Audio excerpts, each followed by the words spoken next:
vai certamente melhorar a sua performance, a sua memória.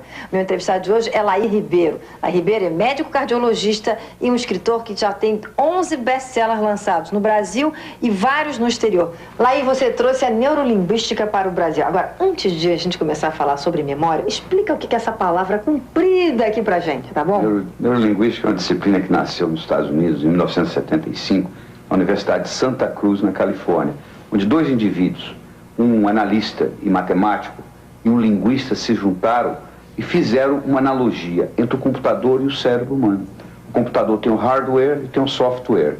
O cérebro é o hardware, o software é a programação, só que nós somos animais linguísticos e a programação é linguística. Então, através da linguística, você pode reprogramar o cérebro humano. Quer dizer, a gente pode se reprogramar e melhorar como ser humano, melhorar de vida? Isso, exatamente. Você reprogramando, você reprograma geralmente para melhor. Exatamente. Isso, né? Agora, como é que a gente programa a nossa memória? É verdade aquilo que se diz que tem gente que nasce com boa memória e tem gente que nasce com má memória? Todos nós temos boa memória, só que muitos não sabem usá-la. Se você tem um aparelho extremamente sofisticado, você não sabe como ligá-lo, é como se você não tivesse, não faz diferença nenhuma. A memória é formada por engramas. Essa palavra difícil significa um complexo proteico que tem dentro da célula, que depois de um certo número de repetições fica ali. Então, por isso que a mãe da memória é a repetição. Então você tem que repetir várias vezes. Tanto é que a psicologia moderna mostra que se você repetir um comportamento 21 vezes, ele passa para a sua memória celular, ele vira um hábito. Ninguém precisa se motivar a escovar dente de manhã. Você levanta e escova, porque faz parte da sua memória muscular, da sua memória celular, escovar dente. Quer dizer, você ter uma boa memória, você tem que criar uma boa memória? Você tem que... São etapas. Primeiro, você tem que estar motivado para aquele tipo de informação. Você geralmente guarda aquilo que você está interessado. Você pega uma criança de 5 anos de idade, ela consegue, às vezes, cantar a música favorita dela. Por quê? Porque ela está interessada naquela música. Então, a primeira coisa que existe é a motivação. O cérebro não consegue, Márcia, guardar tudo. Não dá para guardar tudo. Você tem que limitar o número de informações. E como é que você limita? Através do seu interesse. Então, você fica mais motivado numa coisa. Então, a primeira coisa é motivação.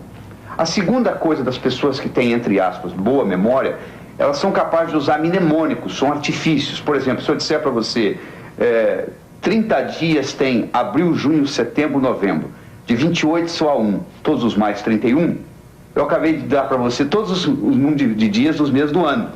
Então o que eu fiz? Uma brincadeira, criei uma rima e com isso você memoriza. Então você já sabe. Então no momento que você fez isso, você criou o quê? Você criou um mnemônico. As pessoas que têm boa memória são pessoas que geralmente usam mnemônicos, eles usam artifícios, eles usam associações. Você associa uma coisa com a outra. E aquelas pessoas que não se lembram de coisas que são importantes, coisas chatas, por exemplo, coisas de trabalho, como é que fazem então? Primeiro, você tem que entender que tudo aquilo que você memoriza em preto e branco desaparece da sua memória. Como assim, preto e branco? Você pode pensar em preto e branco ou pode pensar em colorido. Quer dizer que tem que pensar colorido para não esquecer das coisas? Se você pensar em colorido, você vai lembrar por muito mais tempo. Aquela memória que você tem mais remota da sua vida, se você começar a pensar nela, você pode ver que no seu cérebro ela tem colorido. Por isso que ela ficou. Segundo, aquela memória que você tem antiga, você pode checar no seu cérebro, ela está em movimento. Ela não está na forma de slide, ela está na forma de filme. Todo mundo que pensa em filme lembra mais do que quem pensa em slide. Também tem essa diferença? Muito grande, muito grande. Se você colocar movimento na sua memória, por exemplo, eu falo o número do meu telefone para você. Se você escutar o número do meu telefone e começar a piscar os algarismos dentro da sua cabeça, você vai guardar o meu número facilmente, porque você colocou movimento no número. Essa pessoa tem uma facilidade enorme para guardar números. Eu falo, porque quando ele escuta o número, ela pisca o número, ele nem sabe que está fazendo isso, é inconsciente. A pessoa nem se dá conta, mas as pessoas que memorizam bem, elas colocam movimento. Então, às vezes, você não lembra de uma coisa, onde é que está meu relógio? Aí você entra no quarto onde você colocou o relógio, na mesma hora vem na memória, não vem? Vem. Porque o contexto voltou. Então, eu ensino para o estudante o seguinte, você está fazendo a prova no vestibular, você tem uma pergunta, você não consegue lembrar, você fecha os olhos, imagina onde foi que você estudou aquele assunto. Até na página do livro onde é que estava escrito? Exatamente. Quando ele volta na casa dele, onde ele estudou, na mesa, na mente, né? a memória volta, porque a memória depende do contexto. Então você está falando isso, eu vou mostrar aqui esse Como Passar no Vestibular, que é o último livro que ele está lançando agora, que você dá dicas sobre a memória. Tem 3 capítulos aí, só sobre memorização. Especialmente para quem quer passar em vestibular também. Esse livro foi feito, nós fizemos uma coletânea de conhecimento de 18 indivíduos que passaram em primeiro lugar no vestibular no ano de 96, respectivamente com seus professores e alguns vestibulandos, e fizemos um brainstorm, que faz um aluno passar em primeiro lugar. O que faz um aluno passar em primeiro lugar, Laí? É uma combinação de 3 coisas. Primeiro, ele tem que ter autoconfiança. Você conhece muita gente que estudou, chegou na hora, deu branco, não passou. Tem que ter motivação, porque senão vai assistindo televisão e não estuda. E tem que ter estratégia. Aí que entra a parte forte do livro. Tem estratégia em quê? Em raciocinar, estratégia em memorizar, estratégia em tomar nota em sala de aula, estratégia em se preparar para a prova, estratégia em fazer prova. Tudo isso tem uma estratégia. Às vezes a pessoa vai aprendendo com os erros. Então eu peguei o conhecimento desse pessoal todo. Por exemplo, todos os 18 que passaram em primeiro lugar no vestibular, todos eles, sem exceção, trabalhavam com mnemônicos. Trabalhavam com artifícios para memorizar. Todos os 18 que passaram em primeiro lugar no vestibular, sem exceção, todos eles tinham confiança que iriam passar no vestibular. Aí eu não consigo guardar nomes. Você deve escutar isso, né? Eu falo, não é verdade.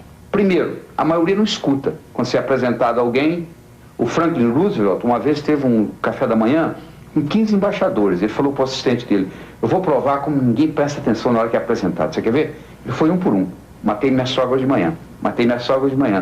Ou só um dos 15, Márcia, que perguntou, o que o senhor está falando? Os outros 14 estavam tão preocupados em falar o que eles tinham para falar, que não estavam prestando atenção no que... Então, primeiro, você não escuta. Segundo, você tem que repetir o nome da pessoa. Se eu sou apresentado a Márcia, na conversa, a palavra Márcia, o nome Márcia, já saiu. E tem que sair 3 vezes. 3 vezes pelo menos. Pelo menos, para criar um engrama. E terceiro, eu tenho que fazer associações, quer dizer, eu tenho que associar com a outra Márcia que eu conheço, você entendeu? Para poder criar a associação no cérebro. Nós aprendemos através da associação.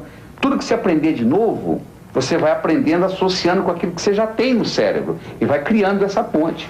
Então todos nós temos boa memória, só que muitos não sabem utilizá-la. Laí, olha, foi um prazer enorme conversar com você. Eu tenho certeza que muita gente em casa vai se ajudar.